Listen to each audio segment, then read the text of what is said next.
Déjà, on va mettre les points sur les i, les barres sur le t. Je suis camerounais, c'est le continent. Donc, ce que vous devez savoir, c'est que le Canada, l'Europe, la France, peu importe, nommez-les ces pays-là, c'est pas un Eldorado. Eldorado en espagnol veut dire homme en or. Ce n'est pas ici que tu vas trouver ta vie, où tu vas faire tout ce que tu as à en faire. Vous là-bas, vous qui allez regarder cette chaîne, et by the way, si vous regardez la chaîne, n'oubliez pas de vous foutre de follow et de vous abonner, c'est important. Ok? Euh, Gars, l'Afrique, c'est le berceau du continent. C'est le berceau de l'humanité. Il y a tout là-bas. On est ici temporairement. En fait, moi, je considère que les gens qui sont ici, man, ils sont bloqués. Ils viennent ici, mais ils sont bloqués par le système qui te broie littéralement. Tu travailles, tu n'as même pas le temps d'enjoy ton argent, tout part dans des factures parce que tout est mis en œuvre pour que tu n'enjoy pas ton argent. Ceux qui veulent venir ici, venez.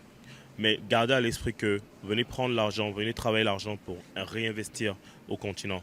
Parce que le pays, le continent, vos pays ont besoin de vous en fait. Vous comprenez? Vous êtes la diaspora, vous venez ici, vous voyez le système des Occidentaux, comment ça fonctionne. Vous aimez ce système-là. Alors pourquoi ne pas le récréer là-bas? En Afrique, on mange mieux, on mange bio. Le climat y est bon. On te laisse travailler. Pourquoi on ne retournerait pas dans notre pays? On est mieux chez soi. Moi, j'ai fait 15 ans sans retourner chez moi. J'ai fait de 2009 à 2000, la dernière fois, à 2022, sans retourner, sans mettre un pied au Cameroun. Mais lorsque je suis retourné, je te garantis, je pensais que j'étais déjà un Québécois. J'ai la nationalité canadienne. Mais lorsque je suis retourné, je me suis senti comme chez moi. Je ne sais pas comment te décrire ça. J'étais à la maison. C'est un sentiment indescriptible. Je ne me sens pas autant chez moi ici que lorsque je suis là-bas. Malgré tout ce qu'on dit, hein, les dangers, tout ça, emploi.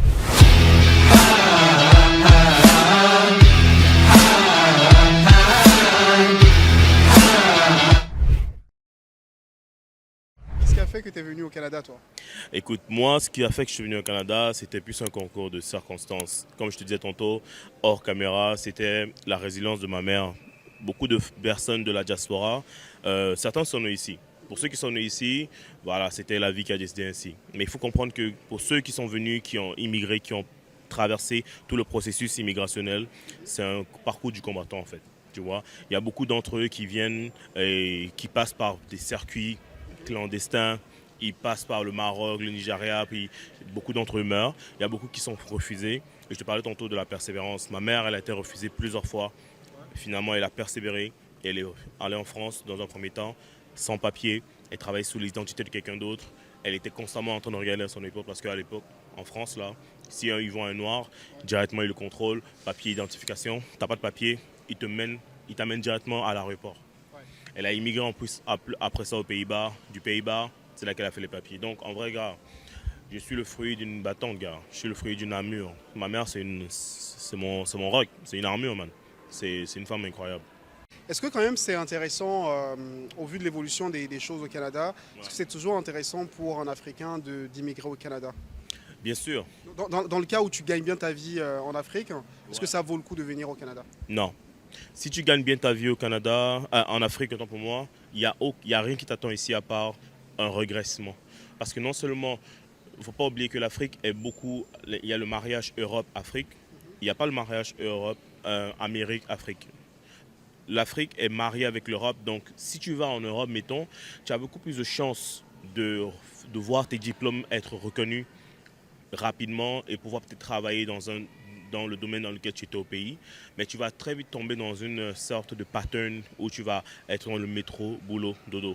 C'est-à-dire que le système ici va t'imposer des taxes déjà. On t'imposer un système où c'est un système effréné qui te pousse à bosser, à bosser, à bosser. C'est-à-dire tu vas faire des heures interminables, tu vas travailler, tu vas être fatigué, tu n'auras pas le temps de vraiment enjoy. Tandis qu'en Afrique, c'est différent.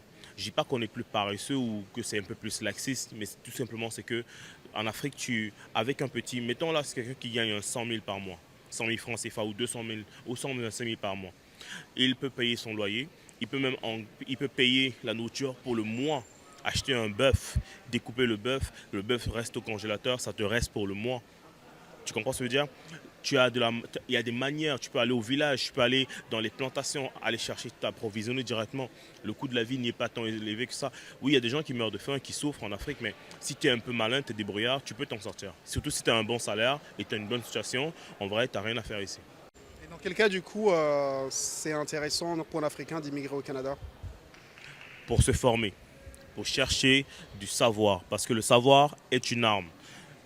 La Bible dit, parce que je suis croyant, bien entendu, la Bible dit, mon peuple périt faute de connaissance. La plupart des gens, aujourd'hui, oui, on est à l'ère de l'information, du réseau, du net, du web et tout. Donc les nouvelles vont beaucoup plus rapidement qu'à l'époque de nos parents, mettons. Mais ça reste quand même qu'il y a des gens qui choisissent délibérément de ne pas s'instruire. Il y a des gens qui pensent qu'aller à l'école, c'est le summum de l'instruction. Pourtant, ce n'est que le début. L'école ne te forme pas à l'instruction. L'école t'apprend comment aller chercher du savoir, comment chercher des méthodes. En fait, l'école t'apprend la méthodologie pour savoir comment aller t'informer. Maintenant, après, quand tu as la méthodologie, tu es formé pour savoir comment chercher des trucs, du savoir, faire des recherches, citer tes sources, etc.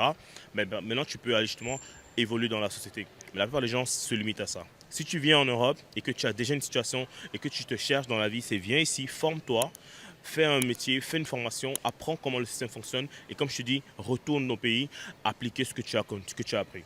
Parce que l'Afrique, c'est un terreau fertile. Et c'est pas moi qui le dis. La Silicon Valley, c'est les GAFAM. Vous connaissez les GAFAM, c'est Google, Amazon, Facebook, Mastercard, tous les gros géants des industries, ils sont dans un endroit ce qu'on appelle la Silicon Valley.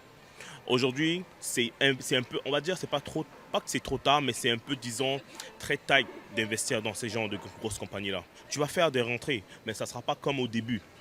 Si en 2013, tout le monde aurait investi dans le Bitcoin, tout le monde aurait été milliardaire, n'est-ce pas? Parce qu'en 2013, le Bitcoin commençait. Si tu aurais investi au tout début de Facebook, tu aurais été investisseur, tu aurais été milliardaire. Pareil pour Google, pareil pour YouTube, pareil pour toutes ces grosses compagnies. Mais dites-vous que si aujourd'hui, si tu investis dans ces compagnies-là, tu vas faire peut-être 100% de bénéfices avec une bonne mise de fonds. Là, je parle peut-être des termes un peu techniques, mais en gros, on va dire terre à terre. Tu as de l'argent, tu veux investir dans une compagnie, tu mets un montant, tu vas recevoir une dividende, donc un retour, une genre de royalties. Dites-vous que l'Afrique, c'est 1000%.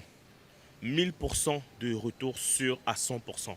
Et je vous invite à aller regarder la chaîne Investir en Afrique ou Investir au pays qui vous détaillera ça un peu plus. L'Afrique, c'est le terreau fertile. L'Afrique, c'est l'endroit où il faut investir.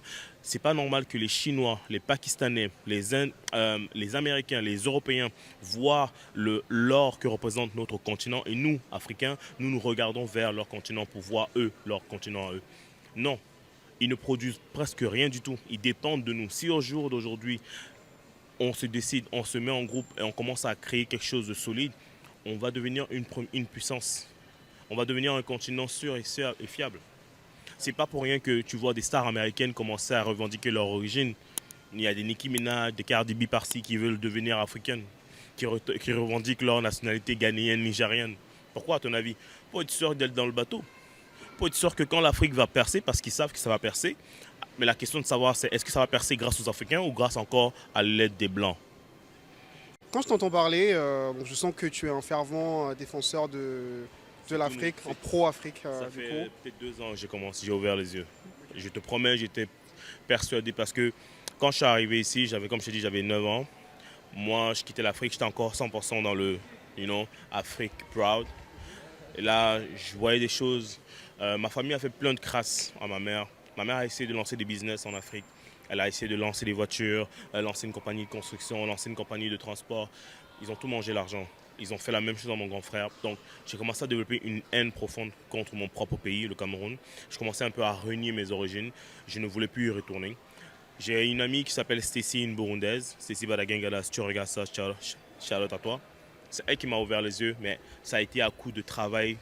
Genre, comment dire, pendant 3-4 ans, là, elle m'a bassiné avec ça. Non, t'es africain, be proud of your color of kin, be proud of you. Comme elle m'a vraiment dit, oh, t'es fier, sois fier, t'es africain, t'es noir. Et gros, le déclic a été quand je suis retourné en 2022.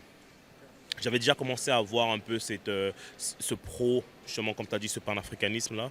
J'avais commencé à le développer, mais c'était très léger, pour être honnête avec toi. Mais lorsque j'y suis retourné en 2022, j'ai vraiment ressenti la fierté. Je me suis dit, mais en vrai, je ne suis pas un Canadien, ouais, je suis un Africain. Qu'est-ce qui a fait justement que tu as commencé à ressentir cette fierté-là, au-delà du fait que ton ami t'a un peu éclairci les yeux sur l'Afrique? C'est quand je suis allé, j'ai vu tout le potentiel qu'il y avait sur le pays directement. Parce que je suis allé avec un regard occidentalisé. Tu comprends? Donc en gros, j'ai vu les opportunités là où d'autres ne le pas. Il faut savoir que le cerveau humain est un organe très complexe en fait. Si tu as une situation qui se pose à toi, un problème qui se pose à toi, et ta première réaction, c'est la négativité, c'est je ne peux pas le faire, ça ne va jamais marcher, ou quoi que ce soit. Mais le cerveau humain, il s'arrête de fonctionner. Il ne cherche pas de solution. Il dit, OK, ben, on est devant une impasse, ben, je ne vais rien faire. Mais lorsque ta perspective est plutôt tournée vers des solutions, vers des stratégies où tout simplement tu essayes de t'en sortir, tu essaies de trouver des manières de faire des choses, ton cerveau se met en branle. Il y a un certain système qui se met en fonctionnement, c'est-à-dire que tu te mets à chercher des solutions, tu te mets à voir des choses d'une manière différente. C'est-à-dire que une chose que tu n'aurais peut-être pas aperçue ou remarquée, là, tout à coup, ça devient quelque chose de « Oh, ok, ça, je peux faire ça comme ça, comme ça, comme ça ». Je suis arrivé au Cameroun juste parce que justement j'ai cette envie-là de bâtir, de construire, de laisser ma marque, mon empreinte sur le continent. J'arrive en fait et je vois des mototaxis, chose que j'avais vue toute ma vie, mais j'ai jamais prêté attention. Là je me dis, mais attends, là je me suis renseigné sur le prix d'un mototaxi. C'est combien un mototaxi? Ah, ok, c'est ok, 250 000 francs CFA. Ok, ouais. Donc 250 000, si je reviens au pays avec 1 000 $, je peux m'en acheter peut-être 5. Du coup, là, je suis parti à une flotte de mototaximan. Ok, mais là, maintenant, il faut trouver la main-d'œuvre. Tu comprends ce que je veux dire? Donc, mon cerveau réfléchissait de manière différente. Là, je commençais à regarder les terrains. Un terrain, mais pas pour construire une maison comme bon nombre de panafricains de la diaspora font, mais pour y faire de la plantation. Planter du maïs, planter des trucs qui s'exportent en fait, tu comprends? Donc mon cerveau était tout simplement différent, ma vision des choses était différente. Donc moi, où la masse, monsieur et madame tout le monde, les gens lambda, et c'est pas une insulte bien entendu, c'est juste ces gens qui sont conditionnés pour voir des choses d'une certaine manière, voir des choses basiques. Moi je voyais des manières de faire des sous, de manières de développer le pays, de manières d'apporter une plus-value dans mon pays, tu comprends?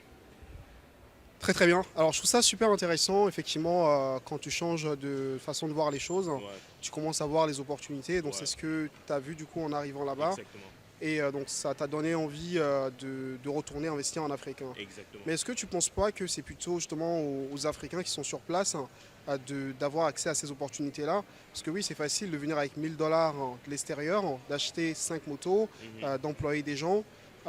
C'est vrai qu'ils ne sont pas payés très cher. mhm. Et donc du coup, de faire de l'argent. Mais est-ce que c'est vraiment ça qui va contribuer à l'évolution de l'Afrique? Est-ce que finalement, ce ne serait pas prendre le travail ou prendre les investissements que devraient en fait faire les Africains qui sont sur place? Mais tu vois, cette problématique-là où les Africains sur place, on va dire ceux qui sont encore sur le continent, croient que nous, en tant que diaspora, nous ne sommes plus africains. C'est faux. Nous sommes autant africains que vous. Ce n'est pas parce que nous vivons ailleurs que nous ne sommes plus attachés au pays, nos racines. On mange encore pareil chez nous, ici. On a des, on fait notre épicerie, le marché, on fait ça dans des épiceries africaines. On recherche des saveurs de notre pays. La preuve, tu es béninois, mais tu essaies de manger béninois, n'est-ce pas? Est-ce que ça fait de toi un Africain diminué? Pas du tout. Alors, il faudrait comprendre que c'est pas parce que je viens avec 1 000 $ que j'ai beaucoup plus de sous que vous. Pas du tout. Il y a des entrepreneurs en Afrique en ce moment de la nouvelle génération qui, avec le petit peu qu'ils ont, ils réussissent à épargner et ils réussissent à avoir un capital pour commencer un business. Tout est une question de volonté. Et le 1 000 $ que j'ai ici, c'est 1 000 $ que j'ai travaillé pour avoir ça. C'est-à-dire que j'ai expliqué le système des juifs. C'est-à-dire que quand tu as de l'argent, tu sais 10%, tu donnes 10% pour la dîme. Parce que oui, quand tu donnes, tu reçois, c'est important. Tu donnes 10%, que ce soit ton église, à une œuvre caritative, à un mendiant, peu importe, tu donnes 10%, tu sais 10% et tu vis avec le reste. Si tu fais ça tout le temps, même si tu gagnes, mon ami, tu gagnes, allez, on va dire, tu gagnes 120 000 francs CFA. Si à chaque fois que tu gagnes ton argent, tu prends 40 000, tu gardes de côté. À chaque mois, tu prends 40 000, tu gardes de côté. En 5 ans, tu as combien? En, en 5 ans, tu as combien? En 5 ans, tu as assez pour acheter une moto.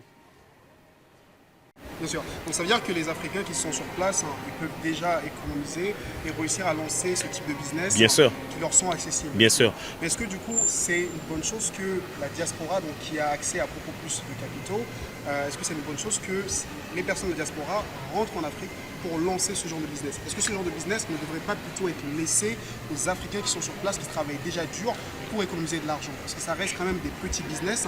Est-ce que finalement c'est ça la contribution que la diaspora doit apporter à l'Afrique? Le problème est que si tu nourris un lion en cage, il ne saura jamais comment chasser. Tu comprends ce que je veux dire? Ce n'est pas parce que, comme je répète encore une fois, ce n'est pas parce qu'on est de la diaspora qu'on n'a pas le droit de repartir au pays et d'investir. Est-ce que tu sais que le franc CFA est beaucoup plus élevé que le dollar canadien. Oui, oui, bien sûr. Du coup, leur monnaie est plus évaluée que la nôtre. Le 1000 $ que nous on a, il est rien du tout quand tu arrives en Afrique. Il vaut rien. Mais dans leur tête, 1000 $ c'est beaucoup. Mais non. Ton franc CFA, si tu l'économises, tu as beaucoup plus de capitaux que moi, mon ami. Tu peux beaucoup plus faire. Tu as un champ de manœuvre plus large. En plus, tu es un loco. Donc, tu connais des magouilles, des trucs pour pistonner. Oui, on va te dire. Il y a la corruption. Donc, ça sert beaucoup d'entrepreneurs. On va pas le mentir. Tu comprends? Donc, moi, ce que je veux dire, c'est quoi? C'est pas une business qui est réservée pour les locaux. Je suis désolé, pas du tout. Au contraire, c'est juste tout simplement une question que dans la mentalité de certains Africains locaux, là-bas, quand tu es dans la diaspora, tu ne peux pas venir afficher ton extravagance, ta richesse, ton opulence et nous narguer. Ce n'est pas un nargage. Si vous ne faites pas quelque chose, il faut que d'autres personnes s'en occupent. Je suis désolé, il faut quand même qu'on avance. Allez, l'Afrique va avancer avec ou sans vous. Donc, soit vous embarquez et vous laissez votre jalousie de côté, vous décidez de vous ressortir, de vous retrousser les manches et de travailler. Parce que nous, ici, c'est ce qu'on fait. On est plongeurs. Plongeurs, c'est quoi? On fait la vaisselle. On est balayeur, on balaye des rues, on lave des fesses de blanc, PAB, préposé aux bénéficiaires. On conduit des taxis, on travaille dans des manufactures ou c'est des compagnies à la chaîne. Notre argent, on le gagne aussi plus durement que vous. Beaucoup plus durement que vous. Donc, je trouve que c'est injuste de dire que les gens de la diaspora ne devraient pas investir parce que sous prétexte qu'ils vivent en Europe ou ils vivent en Occident. C'est pas juste du tout. Donc l'investissement, quel que soit le business, hein, c'est aussi une bonne chose que la diaspora aussi y mette sa contribution. Ça crée de la richesse, ça contribue et ça va aider tout le monde à la fin de la journée. Mais le problème est que l'homme noir, et ça on va se le dire aussi, refuse de voir son frère grandir par jalousie. C'est pour ça que tu assistes à des trucs vraiment, vraiment cruels où des gens retour de la diaspora se font assassiner. Oui, assassiner parce qu'ils se font empoisonner. Des amis que tu as laissés, qui pensent que tu étais encore tes amis, ben c'est plus tes amis parce qu'ils ont de la jalousie. Et la jalousie, c'est un mal qui te ronge de l'intérieur. Il faut faire attention. Il faut tenir vraiment, vraiment, vraiment loin ce genre de personnes-là. Bien entendu, en tant que gars de la diaspora, en tant que membre de la diaspora et émigré dans d'autres pays, faites attention à ne pas trop afficher votre richesse ou vos petits sous devant les autres que vous savez qu'ils n'ont pas, parce que vous allez tout simplement nourrir ces jalousies-là qu'ils ont déjà. Juste le fait que vous soyez à l'étranger est une source de jalousie, est une source assez suffisante pour vous faire tuer. N'attisez pas, ne mettez pas de l'huile sur le feu. Soyez humble, soyez modéré, soyez discret sur les sons, sur vos fonds, sur vos sous, sur quoi que ce soit. Et si vous faites quelque chose, faites-le discrètement, sans attirer et éveiller l'attention de vos proches. Oui, parce que le couteau ne viendra pas de quelqu'un d'autre, ça viendra directement des gens autour de vous. Très très intéressant. Alors tu parles d'insécurité, de jalousie, de risque également en investissant en Afrique. Est-ce qu'un immigrant ne devrait pas plutôt justement se concentrer dans le pays où il est, investir dans le pays où il est, plutôt que d'avoir les yeux sur l'Afrique, au risque de tout perdre? Parce que comme tu l'as mentionné plus tôt, tu as ta maman qui a lancé plusieurs business et que ça n'a pas marché. Est-ce que finalement c'est une bonne chose pour les personnes de la diaspora de vouloir rentrer, investir en Afrique avec tous les risques que ça comporte, ou c'est mieux de bien comprendre le système dans lequel ils sont et d'investir dans ce système-là? J'aimerais avoir ton avis là-dessus. Ben écoute, déjà oui, c'est super important de revenir et réinvestir dans le pays d'où tu viens, au pire en Afrique, peu importe. Okay? Pour l'exemple de ma maman, c'est très simple. C'est que ma mère, elle s'est lancée dans un business qu'elle ne connaissait pas. Et du coup, ça a fait en sorte qu'elle a fait confiance à des gens, elle a délégué beaucoup trop rapidement. Il faut comprendre que lorsque tu lances un business, il y a des étapes vraiment super important à ne pas négliger, comme par exemple la création d'un plan d'affaires. Donc dans le plan d'affaires, il y a tout type de processus, il y a un long processus à faire qui est notamment une étude de marché, notamment regarder tes concurrents, regarder si c'est un business assez viable, donc viable dans le sens que si c'est assez rentable ou ça va marcher dans le domaine, dans le pays, dans la région, dans la zone, et si c'est quelque chose qui peut se faire correctement.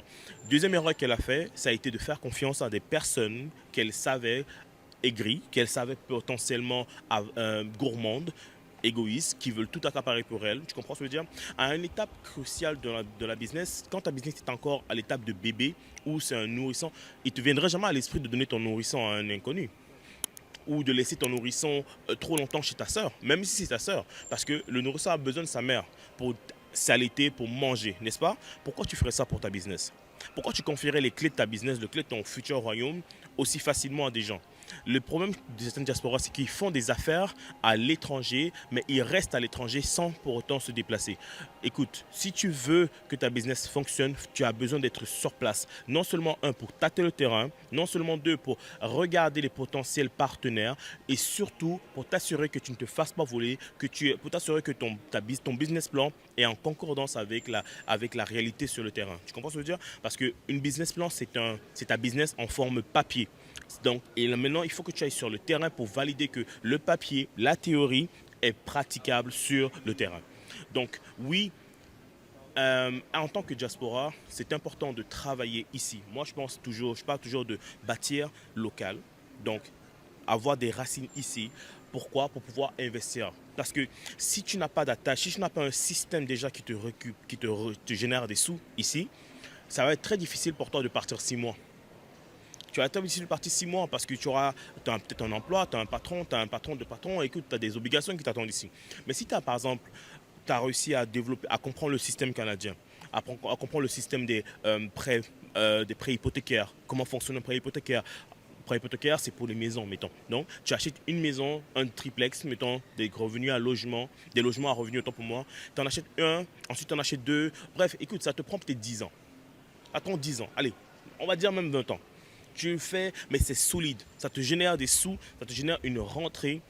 Mais là, tu as un coussin financier, tu as des placements un peu partout, sans compter que peut-être tu as des placements dans des fonds communs de placement, etc., dans des actions d'entreprise. Bref, tu t'es informé, quoi. Comme j'ai dit tout à l'heure, le savoir est une arme. Si tu veux t'en lancer dans une compagnie ou dans un projet, dans un secteur d'activité, c'est très important de faire tes devoirs, d'aller t'instruire, d'aller t'éduquer dans ce domaine-là. Parce que tu ne peux pas te lancer dans des bijouteries, mais tu ne connais rien en bijouterie. Mais il faut que tu connaisses au moins la base, le minimum. Non seulement pour éviter de te faire baiser, passe-moi le terme, ok, pour éviter de te faire voler, mais secondo, pour savoir au moins de quoi les gens parlent. De savoir au moins, même si après tu délègues. Ok, mais au moins tu sais, si jamais on vient te parler de « Oh oui, il y a tel, un langage un peu technique », tu comprends les langages techniques. Tu ne seras pas perdu, tu ne seras pas un mouton. Tu comprends ce que je veux dire? Donc c'est sûr, bâtissez d'abord le local, mais ayez toujours en tête que c'est sur le court, moyen, long terme. L'Afrique, c'est le long terme. Moi, c'est comme ça que je vois les choses. Le court terme, c'est ici. Le moyen terme aussi. Mais à partir du moyen terme, lorsque tu as déjà quelque chose d'établi, prévois déjà à aller investir là-bas. Et surtout, prévoir que tu vas devoir rester là-bas un long moment. Parce que tu ne peux pas juste aller ouvrir un compte bancaire, partir d'une entreprise et confier ça à des gens que tu n'as pas sondé au préalable, que tu n'as pas pris le temps de connaître. Et bien entendu, moi, je suggère même de faire 2-3 allers-retours, sonder bien les gens, les mettre dans des situations, des mises à l'essai pour voir leur réaction. Parce que c'est très important comme en couple ou comme en affaires, le choix du partenaire est très important. Tu fais le mauvais choix de partenaire, tu es foutu. Dernière question. Exact. Pourquoi est-ce que les Africains de la diaspora se doivent d'investir en Afrique? Je dis ça parce que aujourd'hui, on voit beaucoup de personnes en fait, pro-Afrique, inviter les gens de la diaspora à aller investir en Afrique, alors que ces personnes ne sont pas forcément prêts. Est-ce que les Africains est-ce que finalement il faut investir à tout prix en Afrique, ou est-ce qu'il faut déjà réussir sa vie? Parce que tu vois, c'est quoi le non, il faut le plus. Non. C'est pas tout le monde qui est fait pour être entrepreneur. C'est pas tout le monde qui est fait pour ce train de vie-là. Parce que être entrepreneur, c'est une vocation, c'est quelque chose qui est pas facile du tout. Être un travailleur aussi, pour faire du 9 to 5, du 9 à 5, c'est pas facile du tout. Il faut de tout pour faire un monde. Ok? Les Africains, généralement, comme je te dis, c'est qu'ils sont appâtés par l'appât du gain. Il y a eu le cas de l'IEP Limal, cette compagnie, ce système de Ponzi, soi-disant d'un ingénieur. Ma mère fait partie des gens qui ont perdu 10 000 $. Il y a des gens qui ont perdu beaucoup plus. Tu as entendu parler de ce truc de Yeb Limal? C'est soi-disant, ma mère est venue me présenter le projet parce qu'elle voulait que je mette des sous dedans. Elle m'a dit, ouais, c'est un ingénieur. Parce qu'en Afrique encore, il y a ce concept-là que parce que tu as fait des grandes études, tu sais forcément de quoi tu parles. Mec, le gars est ingénieur en bâtiment, je ne sais pas trop quoi. Peut-être qu'il construit même des ponts. Bref, ok. Mais en quoi tu te connais en trading? Qu'est-ce que tu te connais en trading? Pas parce que tu es un ingénieur en trading que tu connais. Bon, je m'écarte un peu. Bref, histoire courte. Plein de gens ont investi parce que justement, ils étaient dans un mode pressant. Les gens les pressaient d'investir. Ouais, mais écoute, c'est une opportunité. Je comprends qu'il ne faut pas rater le bateau, il ne faut pas rater le coche, il faut investir tout de suite, machin, patati patata. Mais c'est super important en tant que personne, même si tu es un investisseur passif ou actif, de prendre du temps, de bien étudier, faire ses devoirs. Et bien entendu, surtout évaluer les risques. Est-ce que si je mets un 10 000 quelque part, est-ce que ça va m'empêcher de manger? Est-ce que ça va m'empêcher de bâtir un avenir pour mes enfants? Est-ce que ça va m'empêcher? Est-ce que si ça te met dans la merde, en gros, ne mets pas tes sous. Investis des sous que tu es prêt à perdre. Parce que c'est ça le truc. Si tu n'es pas prêt à les perdre, mon ami, va pas jouer au casino. Tu comprends? On va au casino pour investir des sous qu'on est prêt à perdre. Parce que dès que tu mets l'argent dans le blackjack ou dans la roulette, c'est fini. Tu comprends ce que je veux dire? Donc, soyez prêts à investir de l'argent que vous êtes prêt à perdre. Si vous n'êtes pas prêt à se perdre après cet argent-là, si pas un argent que vous pouvez vous permettre de jouer avec, n'investissez pas. Investissez quand vous êtes prêt. Et bien entendu, la famille avant tout, mettez du pain sur la table. Mais ce qui est certain, c'est quoi? C'est que la plupart des gens font comme erreur de vouloir plus que ce que la vie leur offre. Ce que tu vas comprendre, c'est que si tu restes un employé, tu auras toute ta vie un niveau de vie d'employé. Ne vis pas au-dessus de tes moyens et contente-toi de ça. Mais si tu veux plus, si tu estimes que tu veux plus et tu peux avoir, et la bonne nouvelle, c'est que tu peux l'avoir, tu peux avoir plus que ce que la vie t'offre, il suffit d'aller le chercher. Et comme je disais tantôt à mon ami ici, Fraisan, c'est que la vie a un nombre de non limités qu'elle va te donner. Au début, ça sera pas facile. Dis-toi que la plupart des gens qui ont réussi, ceux qui réussissent dans le même domaine que tu es en ce moment, c'est parce qu'ils ont échoué plus que toi. C'est tout simplement la différence entre vous. Ils ont beaucoup plus échoué parce qu'ils ont beaucoup plus tenté, essayé à chaque fois. Ne t'arrête pas à 1, 3, 4, 5, 6 échecs. Non, continue jusqu'à ce que ça marche. Parce que ça va marcher. Trust me. Tu n'es pas le seul. On est 8 milliards sur Terre. Tu n'es pas le seul à avoir cette idée-là. Donc, dis-toi que si tu l'as eu, d'autres personnes l'ont eu forcément. Maintenant, c'est la course à celui qui le fait. Crois-tu que celui qui a créé Uber, il n'y a pas d'autres personnes qui avaient pensé à ça? Mais lui, il a juste été plus rapide. Et sûrement que lui, il a commencé beaucoup plus tôt. On ne le sait pas, c'est tout. Tu comprends? Un dernier mot pour la fin du coup. Vas-y, parce que là, il y a madame qui m'appelle. Ouais, voilà. dernier mot pour la fin. Écoutez, comme je rappelle, abonnez-vous à sa page. C'est un homme c'est un gars super, super, super chaleureux. Si vous avez la chance de le rencontrer, vous devrez faire lui un câlin parce qu'il fait un travail incroyable. Dernier mot pour la fin, guys. Croyez en vos rêves, soyez persévérants. La persévérance paye et surtout, surtout priez.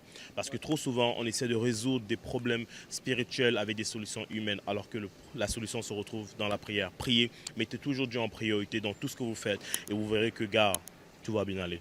Et investissez en Afrique, on est ensemble.